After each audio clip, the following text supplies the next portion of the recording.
Hi everyone, this is Bel Miranda. Welcome to Kairos Moments. Maraming salamat po for supporting our YouTube channel as well as sa ating TikTok account, gayon din po sa ating Facebook page. Thank you so much.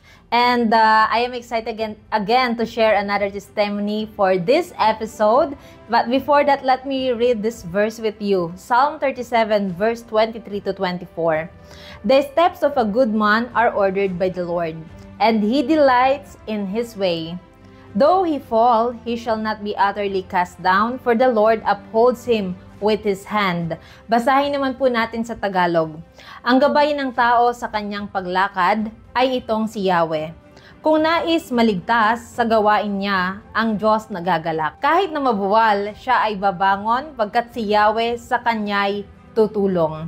Now, this is the reality.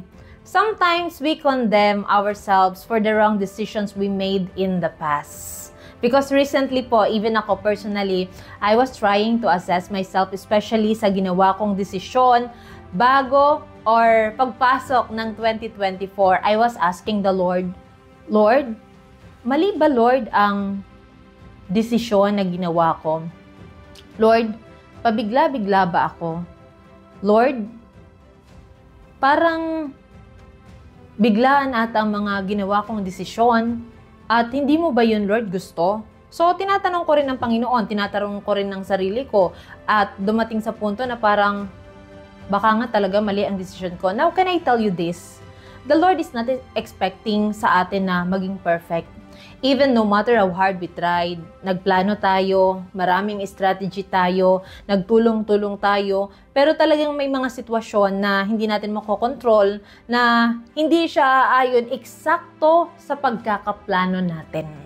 But can I tell you also, na kahit gaano kagaling ang isang tao, kahit lahat ng magagaling din ay surrounded siya, but there will be a time in our lives na mag-a-arise talaga ang problem. And that's normal. At minsan tatanungin natin ang ating sarili, tama ba Lord na nag-apply ako sa trabaho na to? Tama ba Lord na pumasok ako sa negosyo na to? Tama ba Lord na nag-quit na ako sa aming relasyon? Tama ba Panginoon na ang desisyon ko na pumunta ng ibang bansa? Tama ba Panginoon na ang desisyon ko na nag-invest ako sa business na to? And sometimes, pag inisip natin na ang daming oposisyon, baka naman mali ang desisyon or ang way na linalakaran ko. Baka naman, Panginoon, hindi ito ayon sa kalooban mo. Now, can I tell you this? Even if we're walking sa way, sa path, ayon sa purpose ng Panginoon, sometimes, kahit na nasa tama tayo, there will always be opposition. Minsan, kahit na lumalakad ka na ayon naman sa kalooban ng Panginoon, minsan may trouble pa rin na mag-a-arise. But don't worry, for as long as God is with us, minsan yung mga trouble na nag-a-arise at iniisip natin na maling desisyon na ginawa natin, hindi naman maiksi ang kamay ng Panginoon para hindi tayo doon i-rescue. Now, let me share our testimony with you. When we were starting our business, because I was working, I remember sa Pasay, and never po na nag-dream kami na magnegosyo because ang gusto ko lang po din ay magtrabaho. Okay na po ako doon. Pero when we decided na mag-franchise ng ice cream, ginawa namin yon, dinala namin sa Sorsogon, nag-resign ako sa trabaho. Sa una, ang ganda ng kita. Sa una, kumikita kami ng talagang more than sa sinisweldo ko noon nung nagtatrabaho ako, and I was so happy. But after 1 month, dahil nga ice cream yun, nagtag-ulan, humina po yung benta. Lumipas din po ang ilang buwan pa, nako-corner na kami doon, and I asked also myself, I asked God, in not only asking, but I told myself, I think mali ata ang desisyon na pumasok ako sa negosyo na to. Not only I, kundi ang kasosyo ko po sa negosyo. Parang, Lord, we made a wrong decision. Kaya po ito po yung title ng episode na to, Tamang Pagkakamali. Sometimes we are thinking na mali ang desisyon natin. Sometimes we are thinking na we feel bad for ourselves. dahil parang palpak na naman ito. But can I tell you, na minsan ang iniisip natin na pangit, ang iniisip natin na palpak, can I tell you this, that ang worst na iniisip natin, kayang gawin ng Panginoon pinakamaganda. But, yung iniisip namin na ice cream na maling desisyon, isa pala siya sa plano ng Panginoon. Isa pala siya sa maglilid sa amin papunta sa mas greater plan, purpose ng Panginoon sa aming buhay. Na iniisip namin pangit, iniisip namin na mali ang desisyon namin. Pero ginawa pala ng Panginoon isa sa the best decision namin. Isa sa good na linakaran namin. Everything na nakikita natin na pangit, if it is in the hands of God, can I tell you this? God can turn it into a blessing. Na iniisip natin wala ng pag-asa, pero bibigyan ng Panginoon ng pag-asa. Iniisip natin na mali, pero gagawin ng Panginoon tama. Iko-correct ng Panginoon. If it is in His hand. Hindi naman maiksi ang kamay ng Panginoon para hindi niya tayo i-guide. Iniisip natin, Lord, wala na, Lord, way out. Yes, the Lord allow it na mangyari sa'yo. Yes, the Lord allow it na mapasok ka sa ganyan. But can I tell you this? It is part of the process ng Panginoon para sa pagmomold sa atin.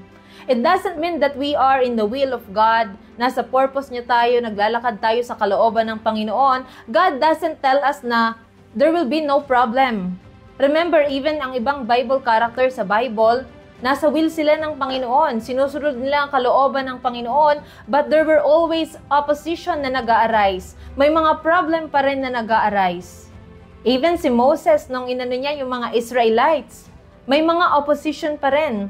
The people na pinapasave ng Panginoon, sila pa ang nag-o-oppose kay Moses, pero nasa will si Moses ng Panginoon. Even Elijah, may mga nag-o-oppose pa rin sa kanya. So many Bible character in the Bible na makikita natin. But that's normal. Just continue and keep going. Yung ice cream business na inisip namin na maling-mali, ang pangit ng desisyon namin, ang worst ng ginawa namin na desisyon, bakit iniwan ko pa ang trabaho, pero yun pala doon magsisimula ng bagong kwento sa buhay ko ang Panginoon. Doon na pala magsisimula ang iniisip ko na pangit, yun na pala ang pagsisimula na gagawin ng Panginoon magandang pangyayari sa buhay namin. So you see, and I just remember when we will have a meeting, I think 2 months ago or 1 month ago, I just remember, that's why doon nagkaroon ng revelation sa akin na tamang pagkakamali. Galing po kami, mahinatid po kami sa NAIA and papunta kami ng MOA. And supposed to be, dadaan kami sa isang, hindi siya sa expressway. So, dadaan kami sa sa Andros Avenue ata yun. But, ang direction ng kasama ko ay dito ka dumaan, pero wala akong choice kundi napadaan po ako sa expressway na hindi ko sinasadya. And I was thinking sa isip ko na, oh my, bakit dito ako napasok? Oh my, bakit dito ako? And dahil nasa expressway na, wala ka ng way out kundi ang pinakamauunang exit. Doon ka na lalabas. So I was thinking na mali ang napasok ko at nagkamali ako. But you know what? Glory to God. Doon lumabas ang iniisip mo nagkamali ka, but the Lord allow it to happen.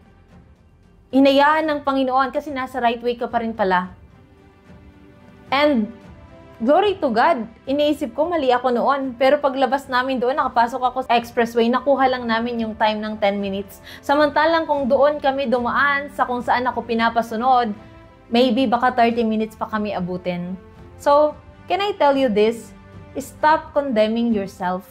Especially kung nagkamali ka nung nakaraan, sa mga ilang taon pa, and now, because of fear, baka magkamali na naman, at sinisisi mo ngayon ang sarili mo na, kasi nagkaroon na ng failure na-reject na ako kasi wala na sa akin nagtitiwala. Can I tell you this? Please get up. Rise up for the Lord. And quit condemning yourself. Now, what are the impact? Kapag nagkakaroon tayo ng self-condemnation, nagkakaroon tayo ng emotional consequences, anxiety, depression, low self-esteem, social consequence, strained relationship, isolation, we isolate ourselves, so many negative things na pumapasok sa isip natin, sa puso natin, and those things do not come from God. God is telling us right now, it's okay. It's okay, anak. I'm not expecting you to be perfect.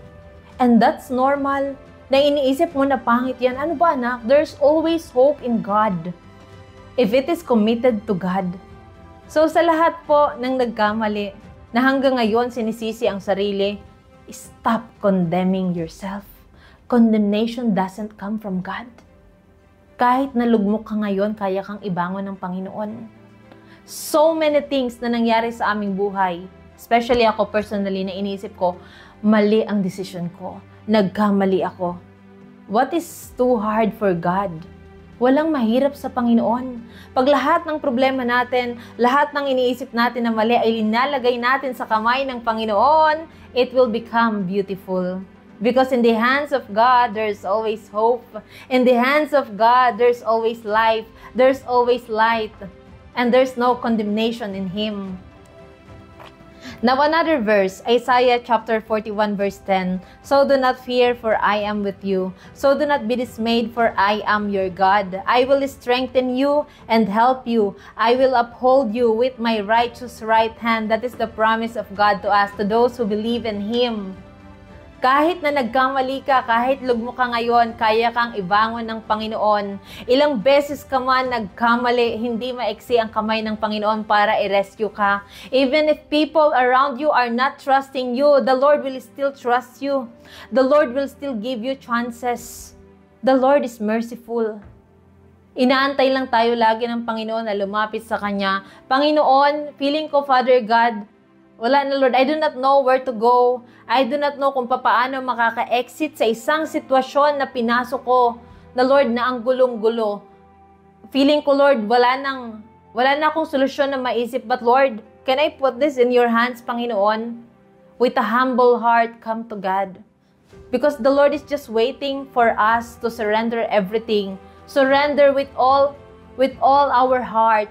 Hindi yung surrender na sinabi lang natin, but coming from our heart. Ang sarap-sarap po magmahal ng Panginoon. Again, there's always hope. There's always light in the Lord. Inaantay lang po tayo ng Panginoon. At walang pagkakamali na hindi kayang itama ng Panginoon. At walang condemnation. At yung condemnation na yan, definitely hindi yan ang galing sa Panginoon. What God wants for us is always the best. Is always love sa puso natin, na mapuno ang puso natin ng pagmamahal at hindi ng condemnation. Thank you and God bless.